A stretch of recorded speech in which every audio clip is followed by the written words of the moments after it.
Hi guys, so we are here sa Tokyo Waterfront. So dahil nag-antay pa kami bago kami pumunta ng Team Tab, so mag-share lang kami ng few items nung nag-apply kami ng Japan visa.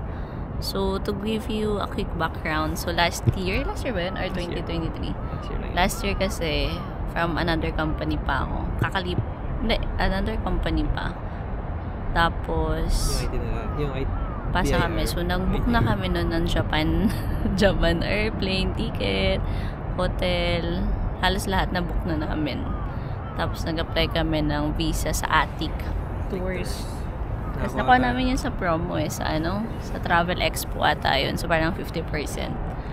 Tapos, nagpasa kami doon. So, ang una namin ready na kami ng documents na usual naman. So, yun nandiyan yung passport, yung visa application, yung pictures, yung color ng passport, yung mga ganun, birth certificate, tapos itinerary sa Japan. Tapos meron din kami bank certificate.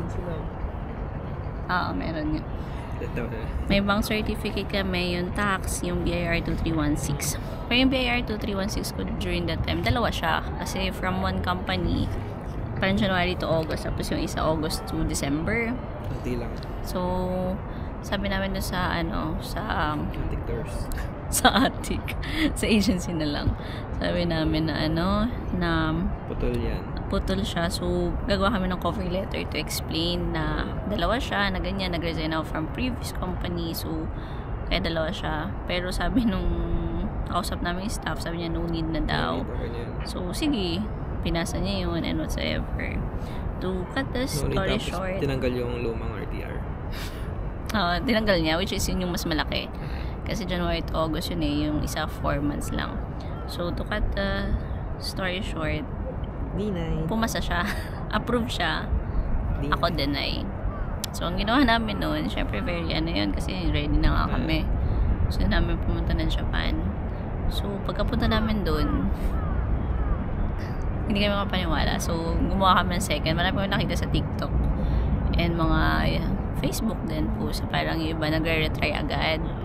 Even if same sila na tourist. So, ang ginawa ko, sige, try kami. Bawal kasi retry within 6 months. Oo, kasi bawal yung retry within 6 months na same category. So, either magpasa ako bilang visiting relatives. It's just wala naman ako kamag-anak dito sa Japan. Or meron man, medyo hindi naman ako connected. So, ngayon, yun, nagpunta kami dahil, kami tawag doon sa ganun? Embassy na. Gusto namin pumunta ng Japan. Pumunta kami Embassy. embassy. So, tinanong namin on the reason, ganyan, kung pwede bang pasa, whatsoever. So, sabi namin ng Japan, okay lang naman daw. So, before kami punta ng Japan embassy, marami kami pinadinaanan na agency. Punta tayo nun sa SM North SM North sa SMO, iba-iba yun. Tapos punta kami Japan Embassy. So, nung nag-Japan Embassy kami, sabi niya, okay lang naman. Pero the results is still, depende pa rin dun sa assessment. And most likely, baka ma-disapprove din. So, nagpasa pa rin kami dun sa, yung katabing building ng Japan Embassy. Kay Rally ba yun? Tours? Parang Rally Tours. So, yun, maganda naman yung ginawa ng Rally Tours. So, doon, nagdagdag lang kami ng, cover letter, whatsoever. Tapos, yung proof of relationship din namin. Kasi, yun nga, sabi namin magbibiyahe kami whatsoever, we wanted to explore Japan, ganyan. To cut the story short pa din. Denied pa din ako last year. So, yun. Magsaka ko. So, wala talaga. Anong gagawin natin? Hindi na pwede sa paulit. Yun talaga. So, this year, medyo maraming changes sa pag-apply ng Japan visa. So, sabi nun, parang kailangan na, di ba nandun yung nagkaroon ng maraming issues sa Japan visa, yung super haba ng pila, ganyan, yung mga madaling araw pala, nakapila na yung mga tao. So, what we did is, nagkaroon ng VFS. So, ngayon din kami nag-apply. So, VFS Japan sa Makati. Alam mo to, anong mall yun? Yung Ayala Mall dun. Makati Mall? Hindi ba siya Makati? Hindi. Same mall dun. So, yung mga pinasa pa rin namin, i-flash na namin sa screen, yan. Edit ka. And then, yung passport. So, dapat yung password mo is 6 months. Dapat valid siya within 6 months until 6 months. Visa application form. So, meron ding rules or meron namang how to si VFS dun sa visa application form. Sagutan nyo lang siya. Tapos tinype lang din namin siya. Yung photograph, yung bago namin pinasa dito, yung copy ng passport bio page. Tapos yun. Tapos birth certificate, marriage license kung kasal na kayo, so hindi pa na kayo kasal during that time. Itinerary. So before kasi 7 days yung ginamit namin. Fukuoka, yung namin, Fukuoka, Hiroshima yung last time. Ang ginawa na lang namin ngayon, ginawa na namin 4 days. Tapos Fukuoka pa din. Kasi pa rin yan eh. Minsan kapag super tagal mo sa Japan, tapos malit lang yung pera mo. ADB mo, medyo doubtful pa din dun. Yung average na 10k ADB 10k per day. Dapat. So, yung bank certificate. So, yung bank certificate ko naman, since usual na nagde-deposit ako ng savings sa Maya siya. So, sa Maya lang every now and then. So, parang ginawa ko, gawa ko ng calculation. So, kinuha ko yung daily balance ko per day. Tapos, nung medyo malapit nang magpasa sa VFS, nagpinasok ko na siya dun sa BPI ko. So, nung lumabas na, medyo okay naman. Hindi pa rin ganun ka-okay. Pero malapit. Hindi pa rin ganun kalaki. Pero I mean, okay pa din. Tapos yung BR 2316 ko, dahil nag-resign na naman ako. So, jumper to. Ang tawag yung job hopper. Job hopper kasi. Nag-resign ako nun. So, naglagay pa rin ako na explanation. Whatsoever. O, nag-explain ako kung bakit. Kaya, pero, good to naman. Kasi medyo malaki naman din yung 2316 ko. Even if, siya parang 9 months or 10 months lang yun. So, yun. Tapos yung company na. Tapos yung mga COEs, ganyan, kailangan din yan. Employment certificate. Tapos, kailangan dun sa employee certificate, meron kayo ng period of employment, yung salary, job position, syempre. So, yun, single lang yung in-apply namin. And then, company IDs, yung mga ganyan. So, pinasa lang namin yan sa VFS. So, ang ginawa namin sa VFS, I think... Company ID, hindi kayo company ID. Ay, hindi na ba? Na daw company ID. Lang, certificate lang. So, yun. So, sa VFS, nag-apply kami ng I think, September namin plano yun eh, na mag-apply ng visa.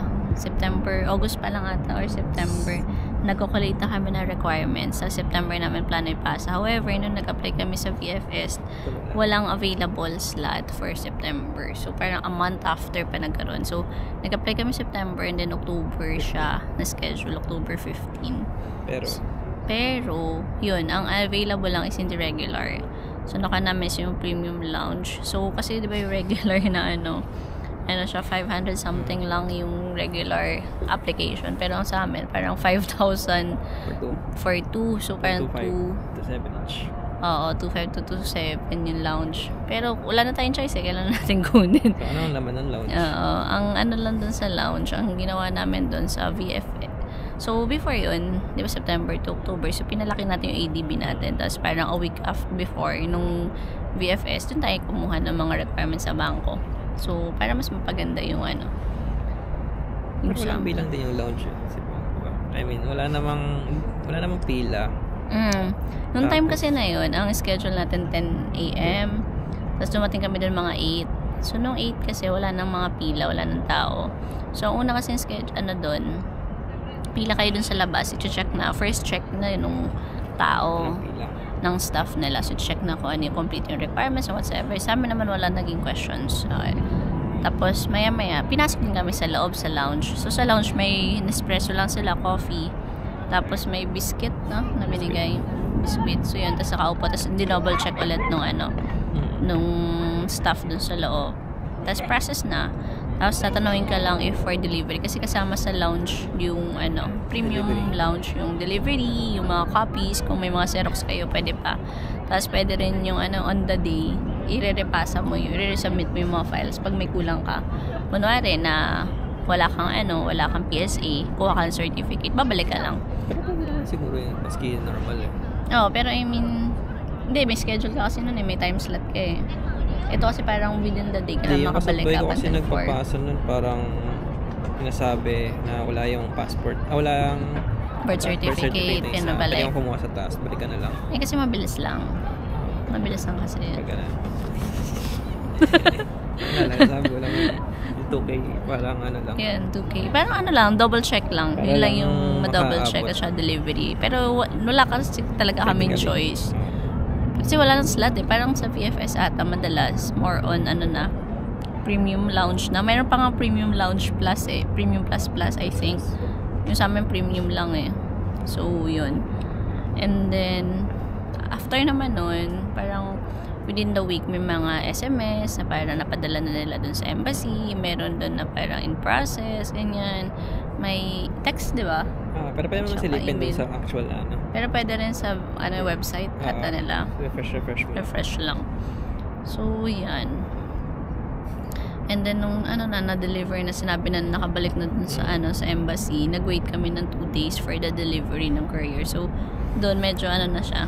Kinakabahan na. Sana pinuntahan ko na lang.